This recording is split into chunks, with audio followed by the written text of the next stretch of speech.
Born in gilded palaces and surrounded by ceremony, the children of King Leopold II of Belgium seemed destined to live within the permanence of royalty. Yet their father's reign became infamous for colonial cruelty and domestic scandal, and his dynasty, instead of growing stronger, quietly fractured. One heir died before reaching 10, one daughter married into tragedy at Mayerling, another became a tabloid exile. Only one remained her father's loyal companion to the end, while his secret sons lived in the shadows of exile. Today we trace the fates of every child of King Leopold II, each born to power, each left to find their own survival after the fall of Europe's most controversial monarch. From the scandal-ridden Princess Louise to the Bonaparte-marrying Clémentine, from the heir who never ruled to the illegitimate sons who bore his name in secret, this is the complete story of a royal family torn between duty and desire, tradition and modernity. The rise and fall of royal dynasties continues to fascinate us because these stories reveal universal human struggles played out on the grand stage of history. The children of Leopold II remind us that privilege cannot guarantee happiness, and that even those born to power must ultimately find their own paths to meaning and fulfillment. What other forgotten royal stories would you like to explore? Subscribe for more deep dives into the hidden histories of European monarchy, where personal drama and political consequence intersected to shape the modern world. On February 18, 1858, at the Royal Palace of Brussels, Princess Louise Marie Amélie was born into a kingdom barely 3 decades old. Her father, the future Leopold II, was then Duke of Brabant and heir to the Belgian throne. Her mother, Archduchess Marie Henriette of Austria, brought Habsburg blood and a fierce devotion to Catholic proprieties that would shape Louise's turbulent childhood. Belgium in 1858 stood at the crossroads of European politics. The young nation, carved from the former southern Netherlands, sought legitimacy through royal marriages and continental alliances. Louise's birth represented hope for dynastic continuity, a princess who might strengthen Belgium's position through strategic marriage. Louise's childhood unfolded within the strict confines of 19th century royal protocol. Her mother, Marie Henriette, imposed rigid Catholic education and demanded unwavering adherence to court etiquette. The young princess showed early signs of the rebellious spirit that would define her adult life, questioning authority, displaying artistic inclinations, and demonstrating an independence of mind that troubled her conventional parents. Her education followed the standard curriculum for European princesses: languages, music, drawing, and religious instruction.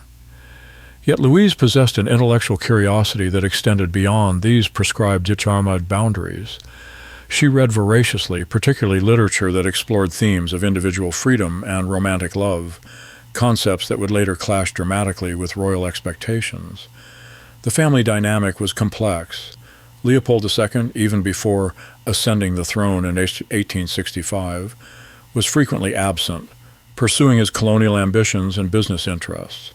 Marie Henriette, increasingly isolated in her marriage, poured her emotional energy into strict supervision of her children's moral and religious development. In 1875, at age 17, Louise married Prince Philip of Saxe-Coburg and Gotha, a distant cousin 12 years her senior. The marriage, arranged to strengthen ties within the Coburg family network, took place with great ceremony at the Château de l'Équin.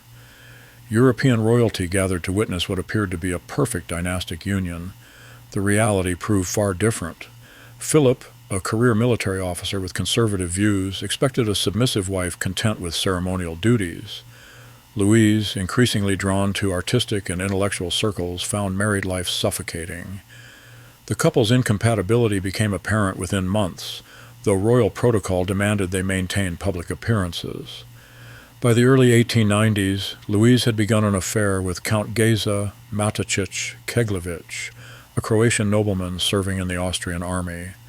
Matacic, 22 years younger than Louise, possessed the romantic temperament and adventurous spirit that her marriage lacked. Their relationship, conducted initially in secret, gradually became the subject of European court gossip. The affair reached crisis in 1897 when Louise openly defied royal protocol by appearing publicly with Matacic. Prince Philip, humiliated and pressured by both the Belgian and Austrian courts, demanded his wife's confinement. What followed was one of the most sensational royal scandals of the late 19th century. Louise was declared mentally unstable and confined to various institutions and private residences. For nearly a decade, she was effectively imprisoned, her movements restricted, and her correspondence monitored. The Belgian court, embarrassed by the scandal, sought to minimize public attention while maintaining the fiction of Louise's illness. In 1904, Louise dramatically escaped from her confinement with Matichaich's assistance. The couple fled to France, where they lived openly together while Louise pursued legal separation from her husband. The European press, hungry for royal scandal, followed their every move. The legal proceedings that followed exposed the brutal realities of royal marriage in an era of changing social values. Louise's lawyers argued that her confinement was unlawful and that she had been denied basic human rights. The case dragged through various courts, creating ongoing embarrassment for both the Belgian and Austrian royal families. In 1906, Louise finally obtained her divorce, becoming one of the first European princesses to legally end her marriage. However, victory came at enormous cost. She was stripped of royal titles and privileges, cut off from family financial support, and effectively banished from Belgian society. Louise's marriage to Prince Philip had produced 2 children. Prince Leopold Clement, born in 1878, inherited his grandfather's military ambitions, but died unmarried in 1916 during World War I. Princess Dorothea, born in 1881, would later adopt children to continue the family line, though her descendants lived far from royal circles. Louise's relationship with her children remained complicated by the circumstances of her divorce and exile. Both children struggled with the stigma of their mother's scandal and their own uncertain social position following her loss of royal status. After her divorce, Louise lived modestly in France with Matichich, supporting herself through writing and occasionally selling jewelry from her royal years. She published memoirs that offered a scathing critique of royal family life and the restrictions placed on women within aristocratic society. Louise's relationship with her father Leopold II deteriorated completely following her scandal. The king, whose own moral conduct regarding colonial administration was increasingly questioned, nonetheless demanded absolute propriety from his family members. Louise's public defiance represented everything he sought to avoid: loss of control, damage to royal dignity, and unwanted press attention. In her later years, Louise pursued legal action against Leopold II's estate, claiming she had been deprived of her rightful inheritance. The lawsuit revealed the extent of her financial desperation and her complete alienation from her family of origin. Louise died in 1924 in Wiesbaden, Germany, largely forgotten by the European society that had once celebrated her birth. Her legacy represents the collision between traditional royal expectations and emerging ideas about individual freedom and women's rights. She became a tragic symbol of a monarchy at war with modernity, unable to adapt to changing social values while maintaining its traditional authority. Her life story reveals the human cost of royal duty when it conflicts with personal happiness and individual conscience. Louise chose personal freedom over dynastic obligation, paying a price that included poverty, exile, and familial rejection, a choice that would have been unthinkable for previous generations of European royalty. On June 12, 1859, Prince Leopold Louis Philippe Marie Victor was born at the Château de Laeken, greeted with the ceremonial fanfare reserved for future kings. As Duke of Brabant, he was heir presumptive to the Belgian throne, the child upon whom the young nation's dynastic hopes rested. His birth occurred during a period of relative stability for Belgium, when King Leopold I's reign had successfully established the new kingdom's credibility among European powers. The timing of Leopold's birth carried particular significance. His grandfather, Leopold I, was aging, and his father, the future Leopold II, was eager to demonstrate dynastic continuity. The birth of a male heir suggested that Belgium's royal line would continue uninterrupted, providing political stability that the young nation desperately needed. Young Leopold's childhood unfolded within the careful structure of royal education designed to prepare him for eventual kingship. His tutors included leading Belgian scholars who instructed him in history, languages, mathematics, and political theory. Unlike his sisters, who received education focused on their future roles as royal wives, Leopold's curriculum emphasized statecraft and military science. The prince displayed intellectual curiosity and a gentle temperament that distinguished him from his more forceful father.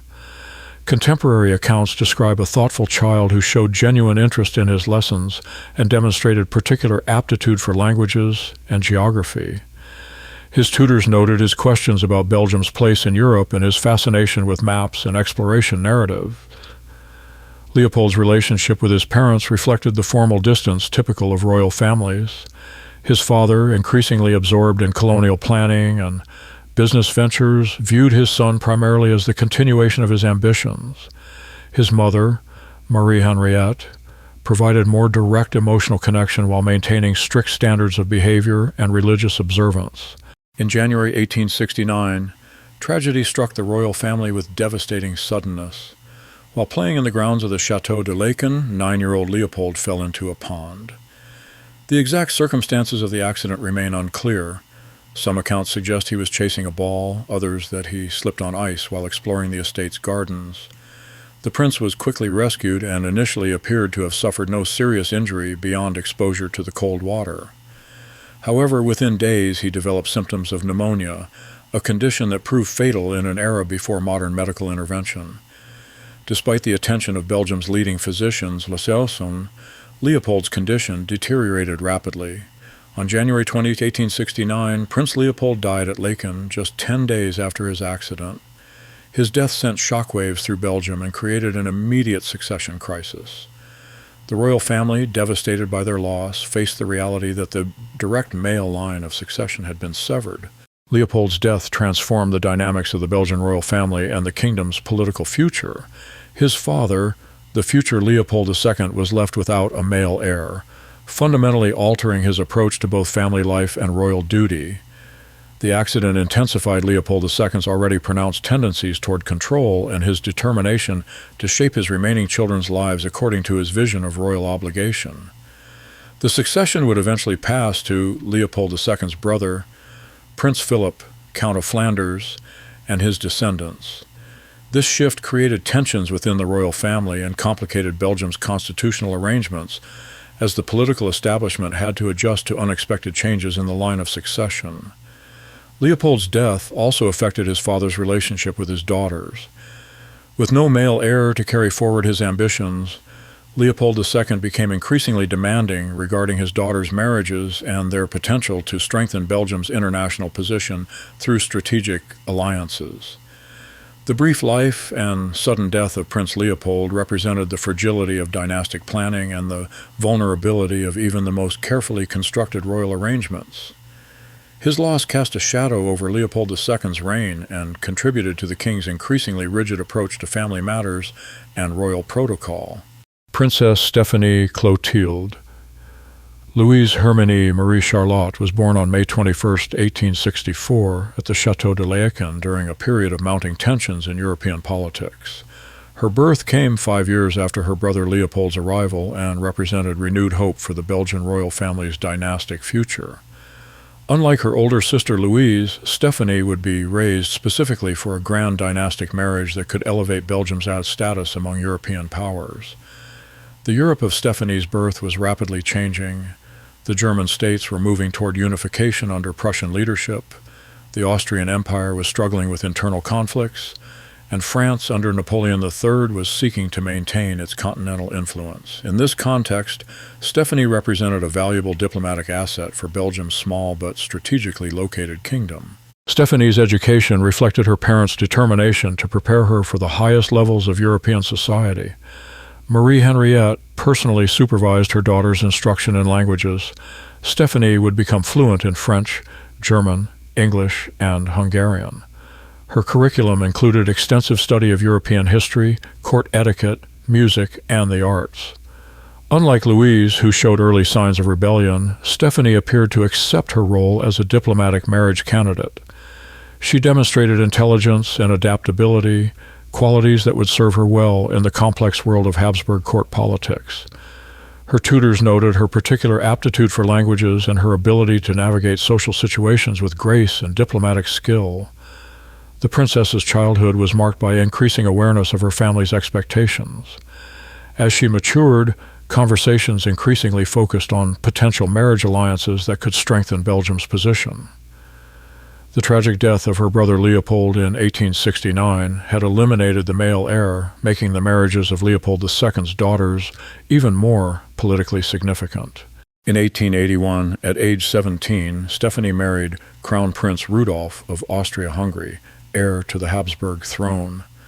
The marriage represented a diplomatic triumph for Leopold II, linking Belgium to one of Europe's great powers and elevating his daughter to the position of future empress. The wedding ceremony in Vienna was a magnificent display of Habsburg splendor, attended by European royalty and accompanied by elaborate celebrations.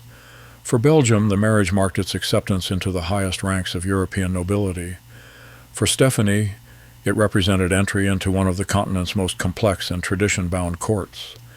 The marriage began with promise, but gradually revealed fundamental incompatibilities.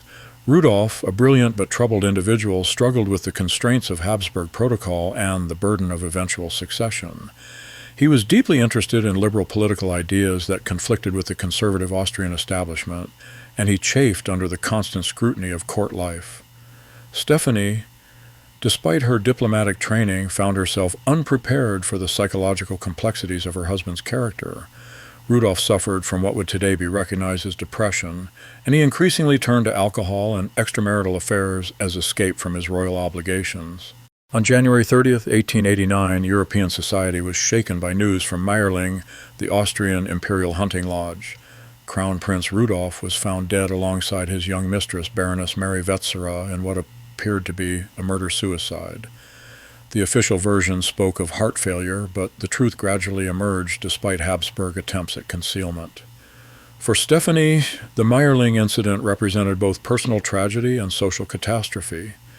At age 24, she was suddenly a widow, her future as Empress of Austria-Hungary destroyed. The scandal surrounding Rudolf's death, his affair, his political conflicts, the mysterious circumstances, placed enormous strain on a young woman who had been raised to believe in the stability and dignity of royal life. The Habsburg court, desperate to minimize scandal, largely abandoned Stephanie following Rudolf's death. She was provided with a modest pension but excluded from family councils and significant court functions. The Austrian establishment, embarrassed by the circumstances of Rudolf's death, preferred to forget the entire episode, including his widow. After years of relative isolation, Stephanie found new happiness in 1900 when she married Count Elemer Lonyai de Nagylonya et Vassaros Namen, a Hungarian nobleman who had served as her children's tutor. The marriage scandalized both the Habsburg and Belgian royal families, as Lonyai was considered socially inferior and the match violated protocols governing royal widows. The couple settled in Hungary, where Stephanie embraced a more private life while maintaining her interest in European politics and culture. She began writing, producing memoirs and commentary that provided insider perspectives on the Habsburg court and late 19th century European society. Stephanie's second marriage proved successful and enduring.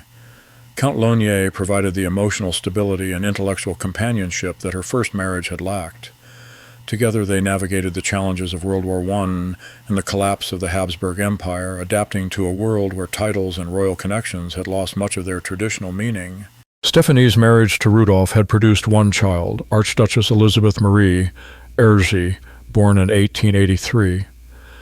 Elizabeth's life was complicated by the scandal surrounding her father's death and the political upheavals that destroyed the Habsburg Empire. She married Prince Otto of Windisch-Grätz in 1902 and lived to see the complete transformation of European society. Through Elizabeth Marie, Stephanie became grandmother to several children who would witness the end of the old European order and adapt to radically changed circumstances. Her descendants carried both Habsburg and Belgian royal blood, but lived increasingly as private citizens rather than members of ruling dynasties.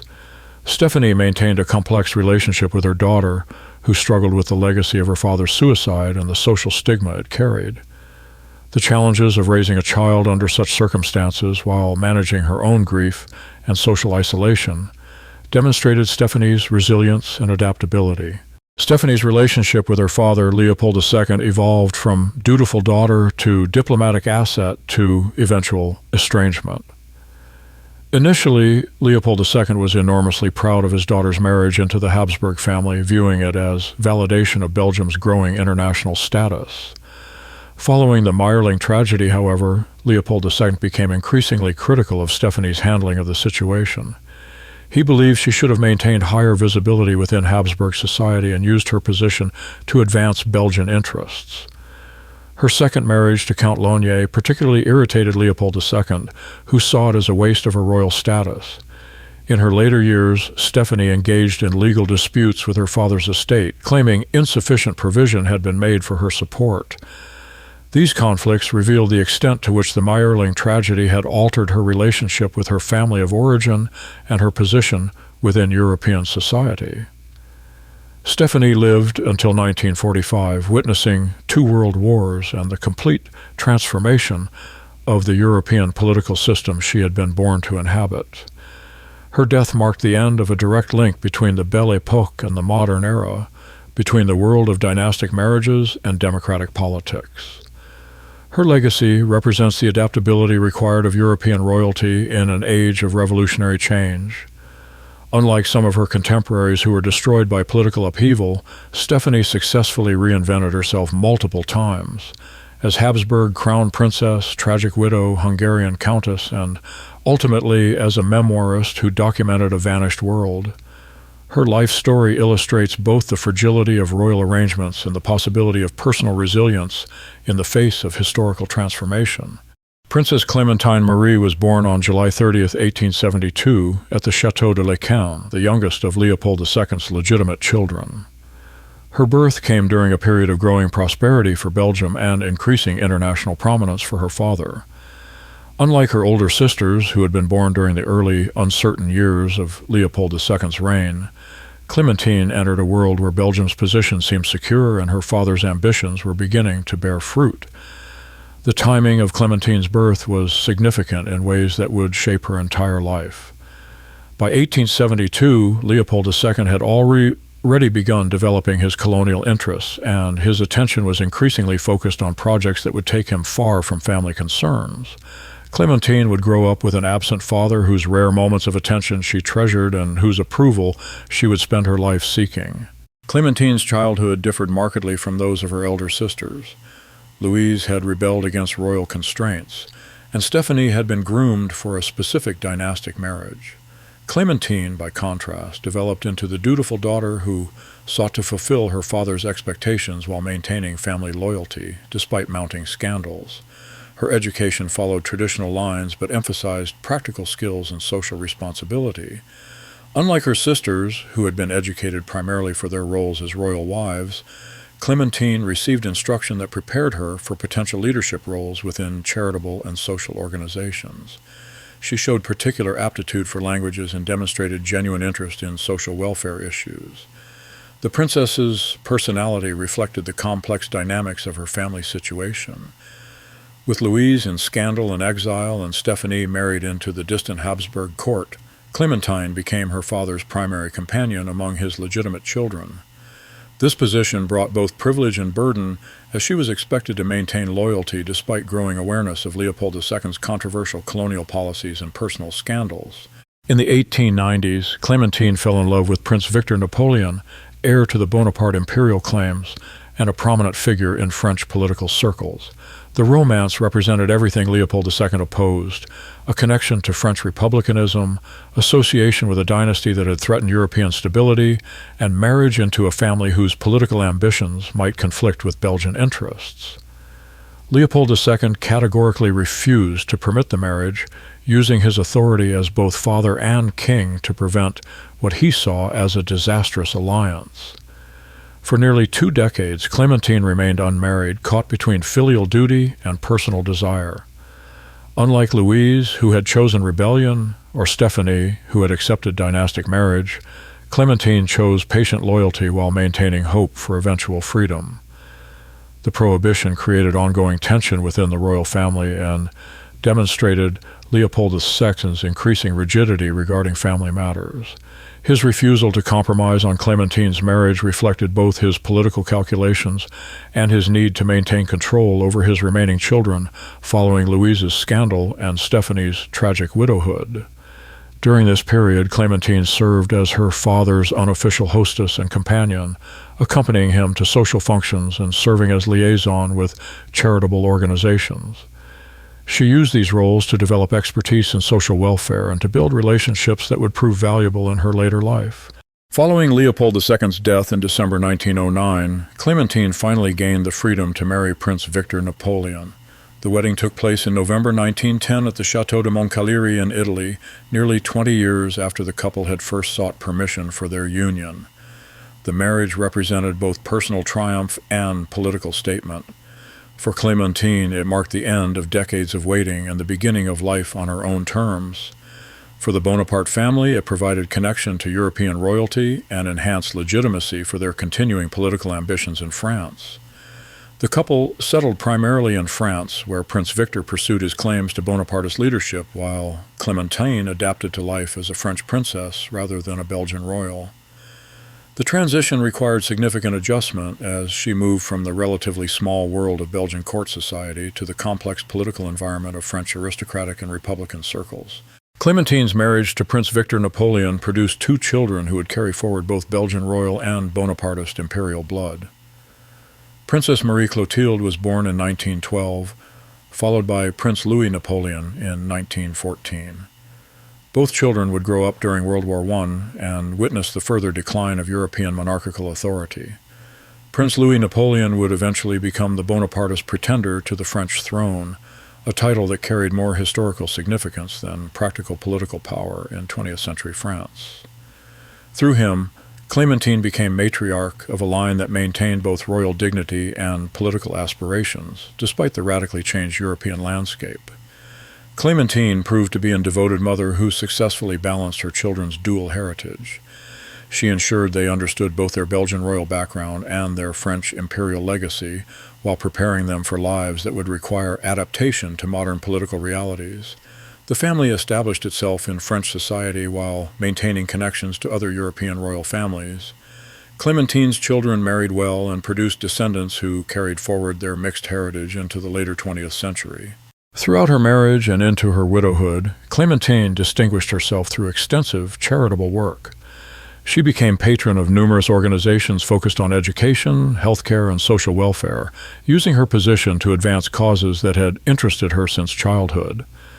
During World War I, Clementine organized relief efforts for Belgian refugees in France and worked to maintain connections between Belgian royal institutions and the exile community. Her efforts during this period demonstrated leadership abilities that had been developed during her years as Leopold II's companion, but could now be exercised independently.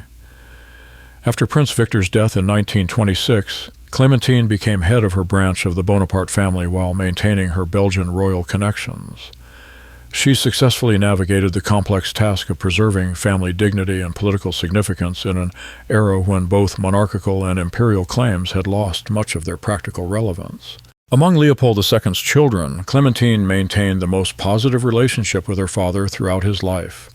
Her willingness to postpone marriage, her service as his companion, and her maintenance of royal dignity during scandals involving her siblings made her his favored child. However, Clementine's loyalty came at personal cost. Her 20-year wait for marriage permission represented a significant sacrifice of personal happiness for family duty.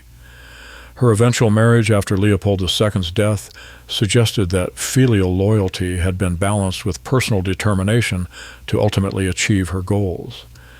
Clementine lived until 1955, becoming the longest-lived of Leopold II's children and serving as the final direct link between the Belgian royal family and the European political system of the late 19th century. Her death marked the end of an era and the completion of a life that had successfully bridged traditional royal duty with modern social responsibility. Her legacy represents the possibility of maintaining royal dignity while adapting to changing circumstances. Unlike Louise, who chose rebellion, or Stephanie, who was overtaken by tragedy, Clementine demonstrated that patience, loyalty, and personal integrity could preserve both family relationships and individual happiness, even under difficult circumstances. On February 9, 1906, Lucien Philippe Marie-Antoine Delacroix was born in the elegant suburb of Congo-les-Bains in southwestern France. His mother, Caroline Lacroix, was a young French woman who had become Leopold II's companion during the final years of his reign. The birth occurred during a period of intense scrutiny of Leopold II's colonial administration and mounting criticism of his personal conduct. The choice of France for Lucien's birth was deliberate, reflecting Leopold II's desire to maintain discretion regarding his relationship with Caroline Lacroix while ensuring the child would be born on neutral territory.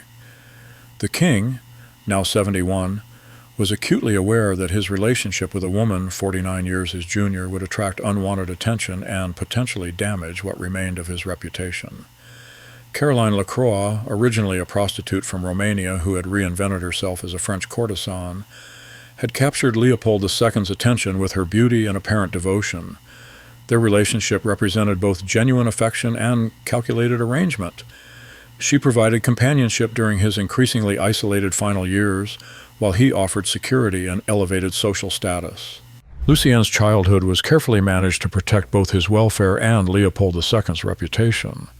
He was privately educated by tutors selected for their discretion and competence, receiving instruction in French, English, and German, along with traditional subjects. Unlike Leopold II's legitimate children who had been raised within the formal protocols of royal court life, Lucien experienced a more relaxed upbringing that emphasized personal development over dynastic preparation. The boy was acknowledged by Leopold II, who provided financial support and took interest in his education, but the relationship was necessarily discreet. Lucien grew up understanding his special status. He was the king's son, but could never claim royal title or inheritance rights. This unusual position required careful navigation between pride in his parentage and acceptance of his limitations. During his childhood, Lucien lived primarily with his mother in France, though Leopold II arranged for regular visits and correspondence. The king, perhaps compensating for his earlier failures as a father to his legitimate children, showed genuine affection for Lucien and took pride in his intellectual development. As Lucien matured, Leopold II arranged for him to receive education appropriate to his status as an acknowledged royal son. He attended private schools that catered to European aristocracy, where his background was known but not emphasized. The education prepared him for a life of privilege, but without the formal responsibilities that would have accompanied legitimate royal status. Leopold II granted Lucien the courtesy title Duke of Tervuren, a designation that provided social standing while clearly distinguishing his position from that of legitimate royal children. The title referenced Tervuren, a municipality near Brussels where Leopold II had established one of his colonial museums, subtly connecting Lucien to his father's legacy while maintaining appropriate distance from the Belgian throne. The courtesy title allowed Lucien to move in aristocratic circles without claiming rights or precedents that would have challenged the legitimate succession. It represented Leopold II's attempt to provide his son with dignity and status while respecting the constraints imposed by constitutional monarchy and traditional dynastic law. Following Leopold II's death in 1909, Lucien inherited substantial financial resources that allowed him to maintain an aristocratic lifestyle without employment or public duties. He settled permanently in France, where his birth and upbringing had prepared him for integration into French society rather than Belgian royal circles. In 1930, Lucien married a French woman from an established family, a union that provided both personal happiness and social acceptance within French aristocratic society. The marriage was conducted quietly, reflecting both Lucien's preference for privacy and the continued sensitivity surrounding his parentage. Lucien and his wife established themselves in the same region of southwestern France where he had been born, maintaining a lifestyle appropriate to their social status while avoiding the public attention that might have accompanied more prominent residents. They participated in local aristocratic society and charitable activities, but remained largely unknown to the broader public. The couple had no children, making Lucien's branch of Leopold II's bloodline extinct upon his death. This outcome eliminated potential future complications regarding inheritance claims or royal recognition while allowing Lucien to live comfortably without the burden of transmitting his unusual heritage to another generation. Lucien's relationship with Leopold II was characterized by genuine affection tempered by necessary discretion. The king provided financial support, educational opportunities, and personal attention while maintaining the boundaries required by his official position. Leopold II appeared to find genuine satisfaction in his relationship with Lucien, perhaps because it was uncomplicated by the dynastic pressures that had troubled his relationships with his legitimate children. Following Leopold II's death, Lucien had minimal contact with the Belgian royal family. King Albert I, Leopold II's nephew and successor, maintained the financial arrangements established for Lucien but did not seek to integrate him into royal family activities. This arrangement suited all parties, as it avoided potential embarrassment while ensuring Lucien's continued financial security. Lucien's half-sisters, Louise, Stephanie, and Clementine, were aware of his existence but maintained no meaningful relationships with him. The social and legal barriers that separated legitimate from illegitimate royal children proved insurmountable despite potential family bonds. Lucien Delacroix died in 1984 in Cambo-les-Bains, the same community where he had been born 78 years earlier. His quiet death marked the end of a life that had successfully navigated the complex position of acknowledged royal illegitimacy in an era of declining monarchical authority. His legacy represents the human dimension of Leopold II's personal life during his final years, a relationship that provided genuine companionship and produced genuine affection despite the vast differences in age, social background, and life experience between the aging king and his young companion. Lucien's life demonstrated that even irregular royal arrangements could produce stable, dignified outcomes when managed with discretion and appropriate financial provision. His quiet existence contrasted sharply with the scandals and tragedies that marked the lives of Leopold II's legitimate children, suggesting that distance from dynastic responsibility might sometimes prove advantageous. On June 16, 1907, Philippe Delacroix was born in Longpont-sur-Orge, a small commune south of Paris. Like his older brother Lucien, Philippe was the son of Caroline Lacroix and Leopold II, born during the final years of the Belgian king's life when his relationship with his young French companion had become an open secret among European society. Philippe's birth came at a particularly difficult time for Leopold II. International criticism of his administration of the Congo Free State had reached a crescendo, and pressure was mounting for Belgium to assume direct control of the colony. The king, now 72, was increasingly isolated politically and personally, finding solace primarily in his relationship with Caroline Lacroix and their small family. The choice of Longpont-sur-Orge for Philippe's birth reflected the continued need for discretion regarding Leopold II's personal arrangements.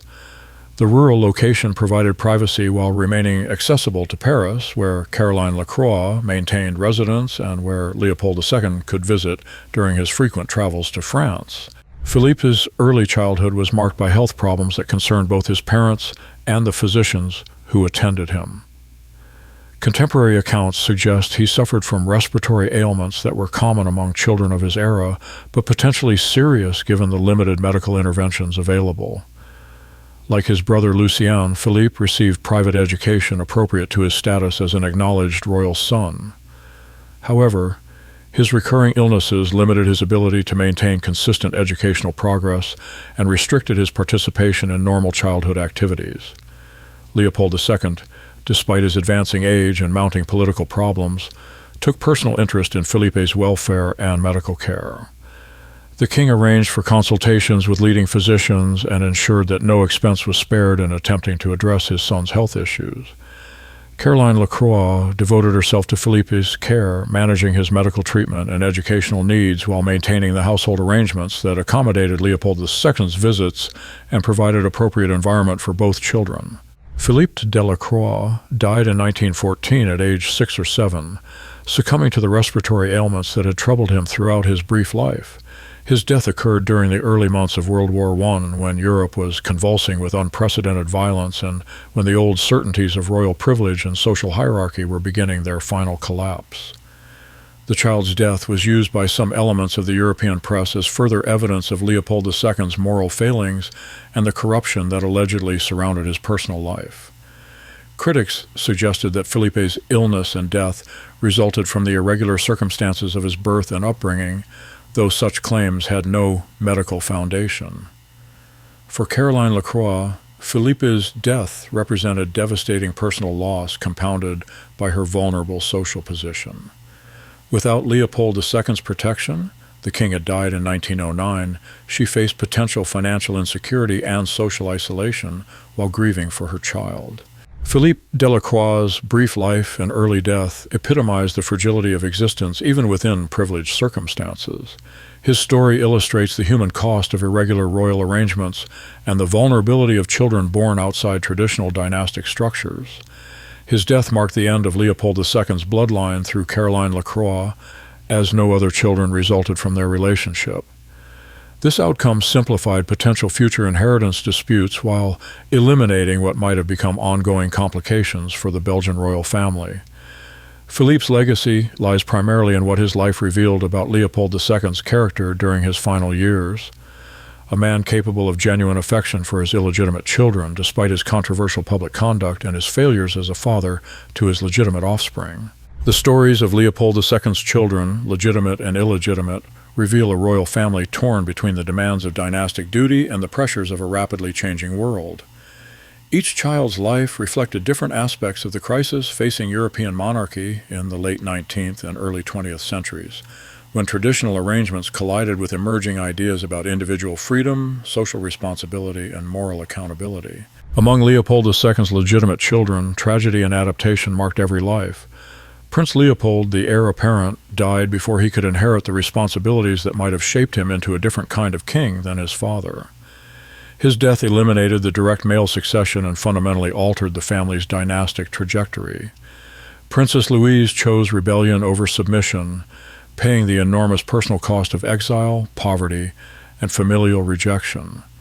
Her life demonstrated both the possibility of individual resistance to royal constraints and the brutal consequences that awaited those who challenged established authority.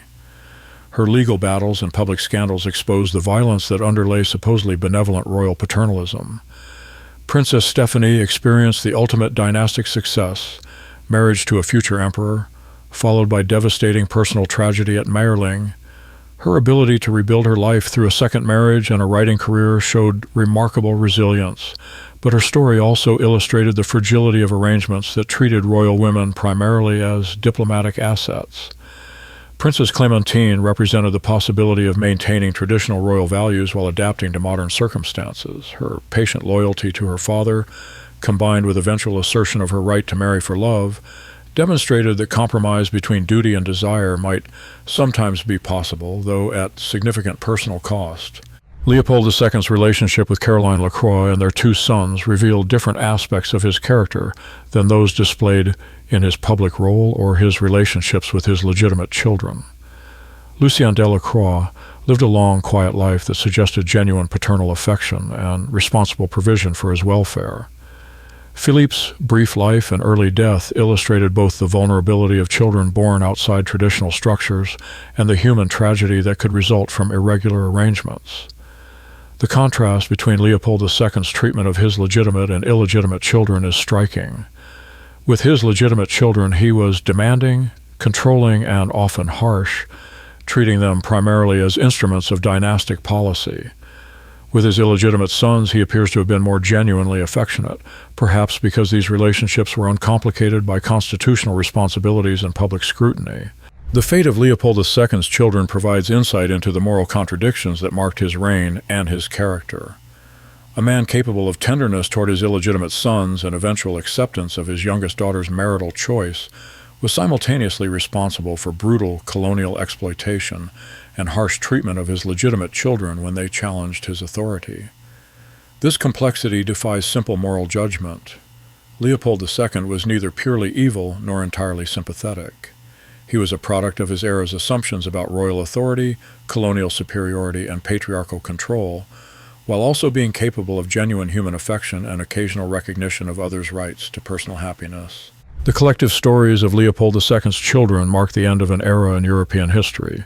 They lived through the transition from a world where royal birth guaranteed lifetime privilege and social position to one where titles meant little and survival required personal adaptation to rapidly changing circumstances. Their various fates, rebellion, tragedy, patient adaptation, quiet exile, illustrate the different strategies available to royal children facing the collapse of the system that had defined their identities. Some succeeded in building new lives suited to changed conditions. Others were destroyed by their inability to adapt or by circumstances beyond their control.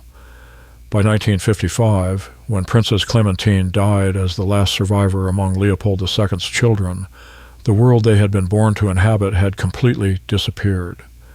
The Belgium of their births, a confident kingdom expanding its influence through colonial acquisition, had become a modern European democracy grappling with the legacy of its colonial past. The royal houses of Europe, Habsburg, Hohenzollern, Romanov, Ottoman, had fallen or been reduced to ceremonial roles. The children of Leopold II embodied both the privileges and the limitations of royal birth in an age of revolutionary change. Their lives reveal that even the most carefully constructed dynastic arrangements cannot guarantee happiness, stability, or moral clarity. They also demonstrate the possibility of human resilience and adaptation even under circumstances that might have seemed impossibly constraining. Their collective legacy reminds us that history is made not only by the powerful figures who dominate public attention, but also by the family members who must live with the consequences of political decisions and moral choices made by others. In their struggles to find meaning and happiness within the constraints imposed by their birth and circumstances, Leopold II's children revealed both the human cost of absolute power and the enduring possibility of individual dignity in the face of historical transformation.